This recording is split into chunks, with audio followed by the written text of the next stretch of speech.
Hello and welcome to the Terran Space Academy, where we help prepare you for a bright future in the space industry. This is Rocket Science, and today we are going to catch up on the latest space news, and then revisit a technology that is going to truly change everything about spaceflight. First, later today, the Starliner spacecraft will return from the ISS uncrewed, which will be yesterday for you guys. I agree with NASA that this is the only safe way to bring it back, and while I hope it lands safely, I was much more concerned about the astronauts. They'll be fine on the ISS until a Dragon capsule can bring them on home. And New Glenn is making excellent progress. If all goes well, Blue Origin will make its first launch to orbit in October. I wish them nothing but success. We need someone to compete with SpaceX, both because we need more than one option, and because Elon Musk is trying his best to get locked up. That's because while we have constitutional freedoms on paper, in practice, the US government can lock up anyone at any time. And just like in China, if those with real power get angry enough, being a billionaire will not save you. Indeed, SpaceX has found IFT-5 suddenly delayed for regulatory violations. Let's hope these get cleared up so Starship can launch on time. But today, we're going to talk about a revolution in rocket engine design.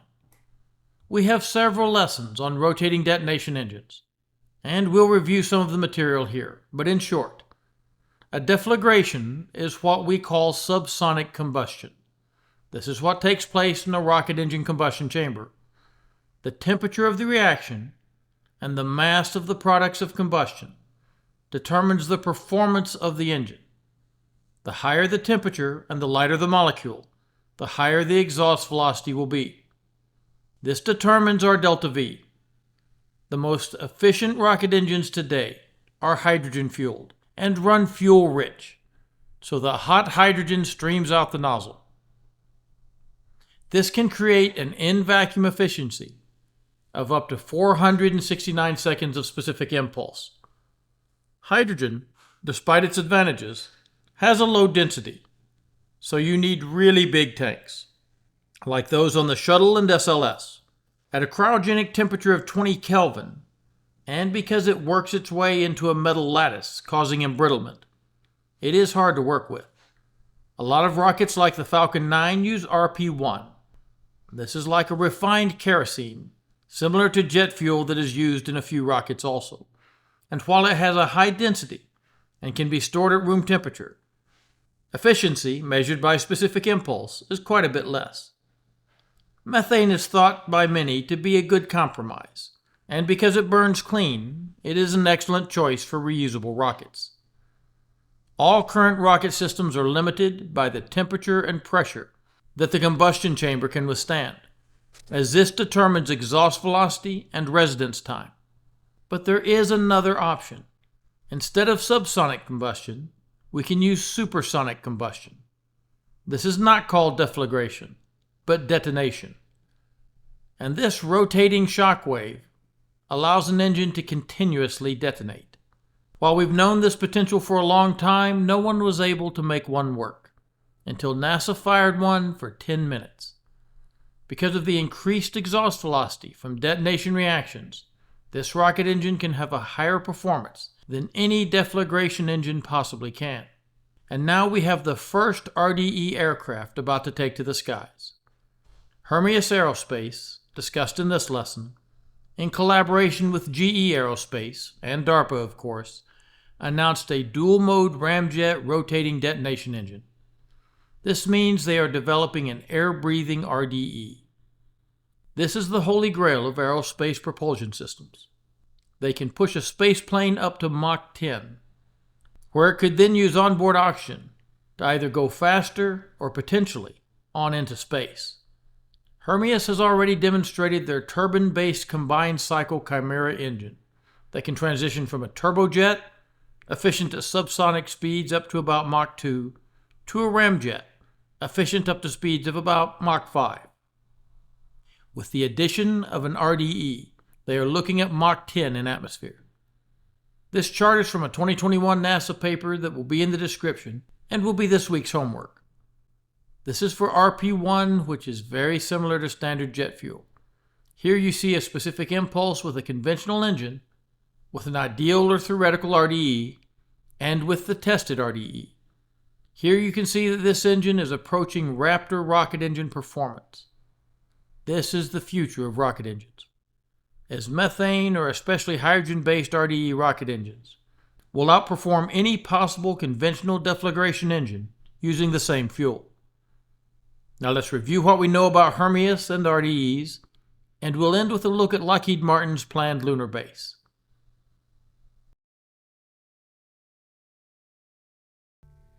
Advances in rocket science might seem to happen overnight, but the technology behind today's amazing space systems almost always started decades ago with basic research.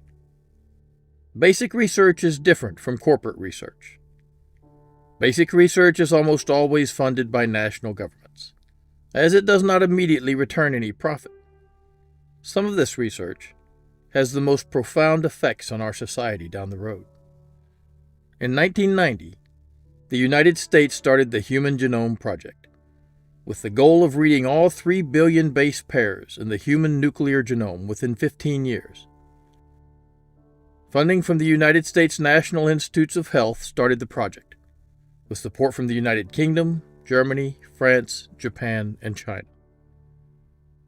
13 years later, they had accomplished their mission, and along the way, dramatically improved gene sequencing technology. Today at the Mayo Clinic in the United States, using ultra-rapid genome sequencing technology, babies in the neonatal intensive care unit who have mysterious symptoms, like uncontrolled seizures, can have their entire nuclear genome read within 8 hours, allowing identification and treatment of rare disorders. This same principle applies to space science. In the 1990s, NASA wanted to make Aerospike engines. Aerospike engines are the most efficient nozzle system possible. Unlike Bell nozzles, that are only efficient at one specific altitude, Aerospike engines are efficient from sea level to the vacuum of space. But Aerospikes had an important problem: heat. Metals like Inconel, used in many rocket engines, are very heat resistant, and most modern rocket engines use active cooling to carry away excess thermal energy, transferring it to the fuel and sending it out through the engine. But these rocket engines are limited by how fast thermal energy can pass through the metal and into the cooling liquid. This is called heat conductance. Let's look now at how NASA solved this problem. NASA identified these problems and decided to address them at the root. NASA is at its best when it helps create innovative technologies that universities and industry can use to create what had been thought impossible. To solve the first problem, NASA decided to fund the development of new alloys. Copper is the best metal to conduct heat without melting, but copper is not very strong. Iron is also not very strong, but if we add chromium to iron, it becomes stainless steel. Stainless steel is strong and corrosion resistant, but compared to copper, it does not conduct heat well. Alloys of nickel, particularly nickel-chrome alloys, can withstand tremendous heat, even in the presence of oxygen. One of these is called Inconel, and we saw it used to build the X-15. And it's used in most modern rocket engines, including the Merlin and Raptor. But Inconel also doesn't conduct heat well. NASA decided to take the knowledge we had learned making stainless steel and Inconel and apply it to copper. NASA provided funding to the Glenn Research Center, where they started working on alloys of copper. Copper is an amazing metal and conducts heat better than almost anything else. Believe it or not, silver is actually better, but it has more mass and would be a little pricey. Copper is often used to line rocket engine components, but copper is not a very strong metal. Remember watching it burn away in this Raptor when the oxygen fraction got too high? So they needed the heat conduction of copper with greater strength. The Glenn Research Center started studying different alloys of copper, combining it with a variety of elements. Chromium of at least 10% makes iron into stainless steel. The metallurgists thought this was too high and would reduce the heat conductance. So they started by adding chromium at 8% by atomic mass. It turns out, however, that welding or sintering metals can cause unwanted byproducts to occur and weaken the metal. Niobium is added to steel so it will not weaken when welded or melted. The scientists added 4% by atomic mass niobium to produce an alloy that would be an optimized solution for high-performance engine systems and would satisfy the need for high conductivity to dissipate heat and decrease the wall temperature to acceptable levels. This was called GR-COP 84. GRC is for Glenn Research Center, copper is obvious, and the numbers show the percent by atomic mass of chromium and niobium that they started with. And just to be thorough, they cut those amounts in half, also creating GR-COP 42. These alloys were ordered and tested. Here you see the thermal conductivity chart from the NASA study. Both performed better than anything else available.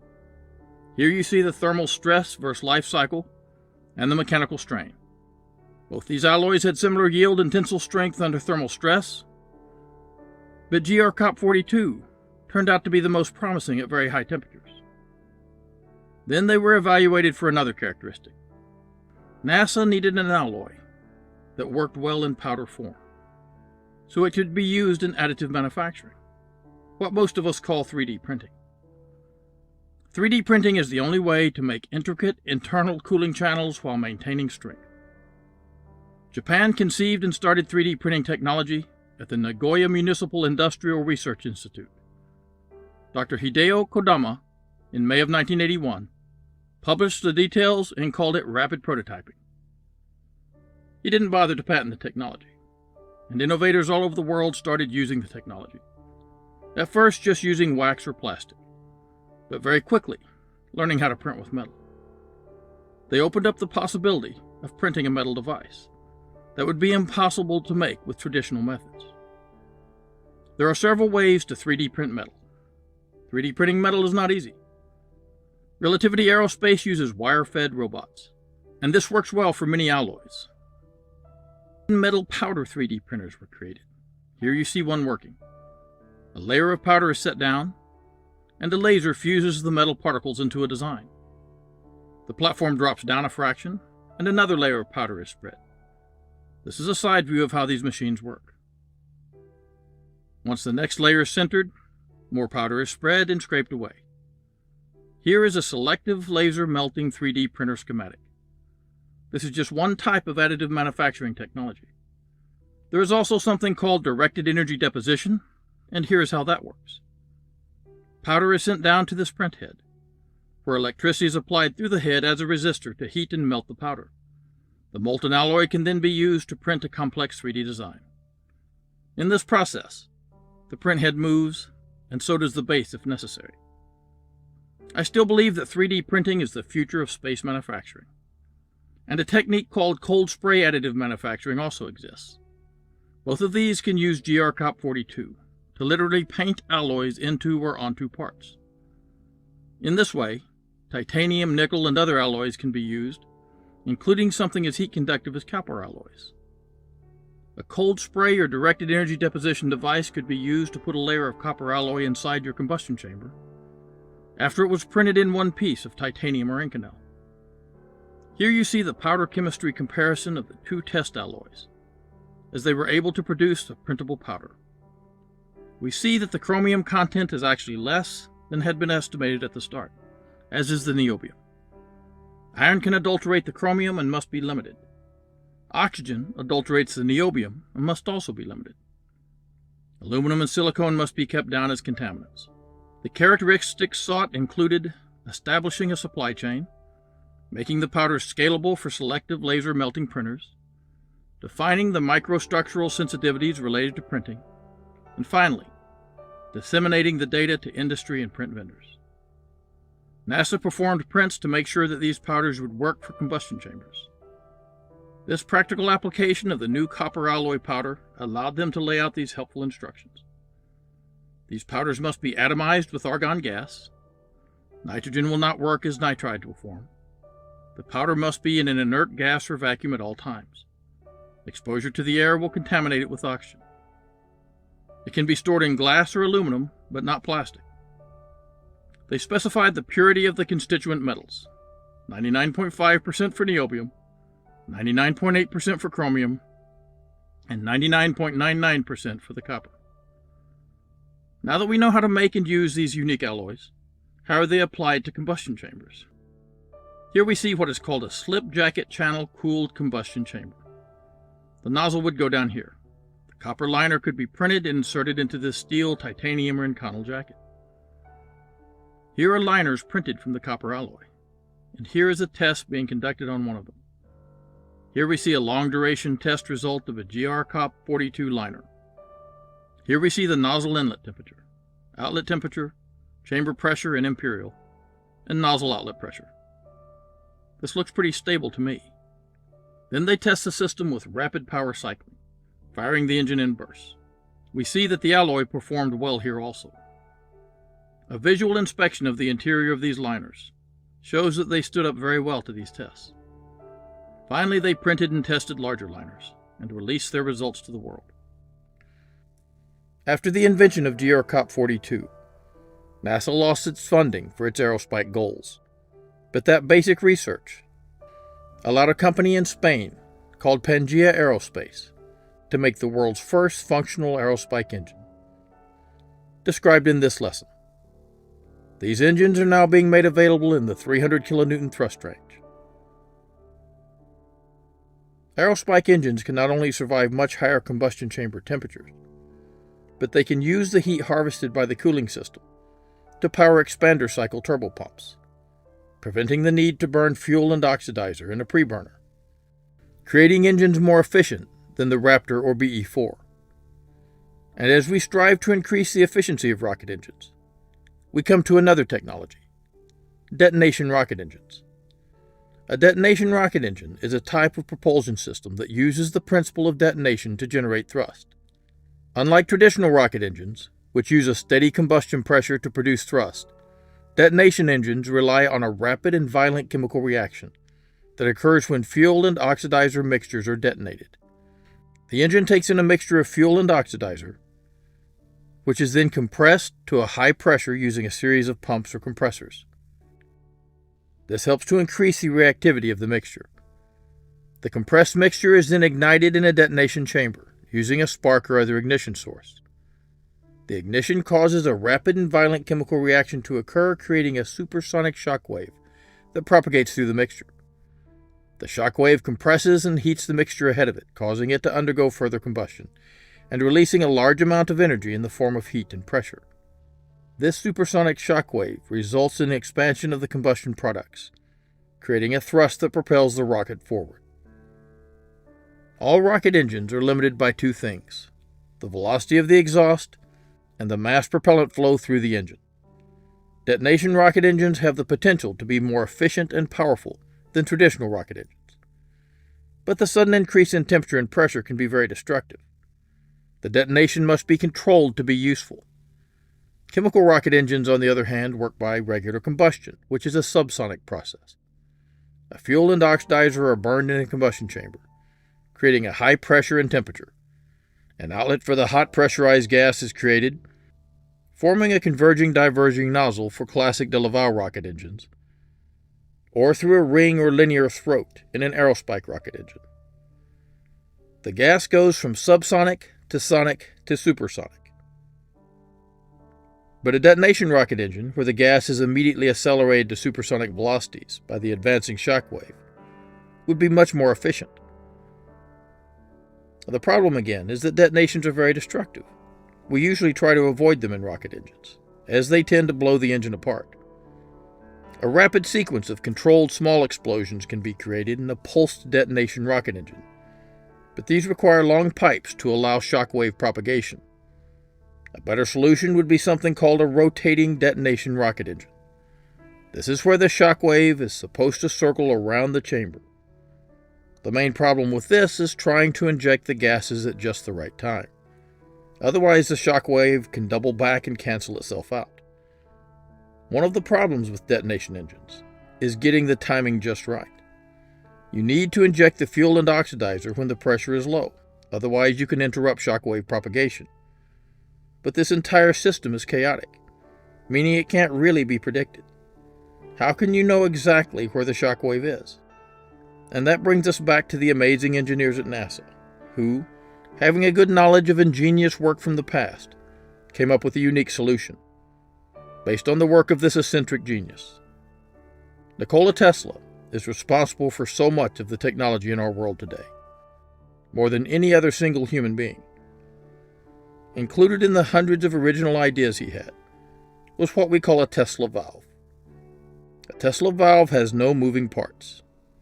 Instead, it uses naturally generated vortices to block flow in one direction, allowing a fluid to flow freely in the other direction. An instantaneous valve with no moving parts. This concept was adapted by NASA, as you see here. When the high-pressure shock wave passes over the valve, flow through the valve is obstructed by the vortices and the shock wave passes on. When the low-pressure area behind the shock wave passes over the Tesla valve, fresh oxidizer and fuel gas can flow freely into the engine, to be combusted when the shock wave comes around again. This allowed the creation of a stable rotating detonation engine, which you see here, that fired continuously for 10 minutes. But once we have our rotating detonation engine, we still need to deal with the heat buildup. And NASA called on the expertise of a company called Velo 3D. I'll let them tell you their contribution. In spaceflight, one of the major challenges has always been increasing propulsion. One of the ways that we can do that is by increasing temperatures and pressures inside the thruster or combustion sections of the engine. But how far can we go with this approach? At some point, you exceed the melting point of your engine. That is why new designs and new alloys are critical to our ability to master space. We work with companies that constantly look for ways to innovate. To push the boundaries of propulsion technology, they regularly bring us their manufacturing challenges. These can be geometric or material challenges. The latest one we've overcome is the ability to print copper. More specifically, GrCop42. GrCop42 is a copper, chromium, niobium alloy, ideal for propulsion applications thanks to its high strength and high conductivity. Velo 3D customers can use the new material to produce mission-critical parts with oxidation resistance and high creep strength at temperatures as high as 1400 degrees Fahrenheit. Work on copper chromium niobium alloys began under the NASA CSTI Earth to Orbit Propulsion and NASA Graduate Fellowship programs in the late 1980s. From this study, NASA engineers selected GrCop42 as one of 2 alloys for future development. The alloy was created after research teams identified ways to make improvements to another copper-based alloy. GrCop42 can achieve higher thermal conductivity compared to its predecessor, while achieving similar strength properties. The material is ideal for additive manufacturing use cases. One of the challenges that we faced qualifying GrCop was related to its high thermal conductivity and high melt point. In laser powder bed fusion, we use lasers to melt and consolidate powder material into a final geometry. What we noticed with this copper is that it took more energy to melt and the heat dissipated faster. That means that we needed to rethink many of our process parameters to get the material properties that our customers demand. We're excited to add GrCop42 to our growing list of qualified materials.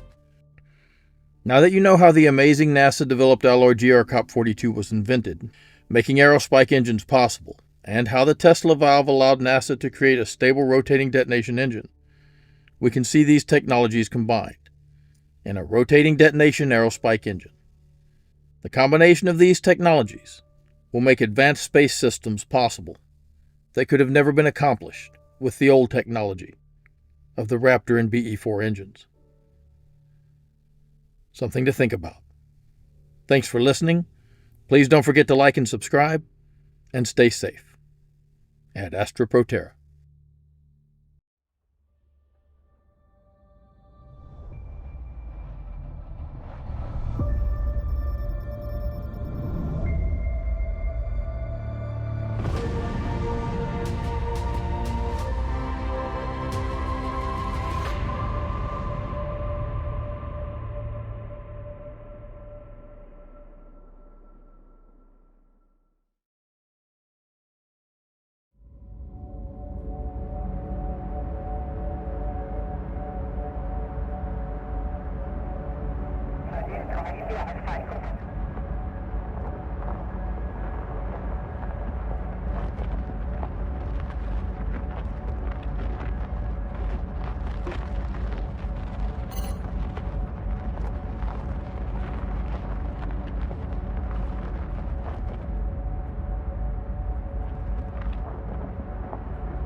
Control,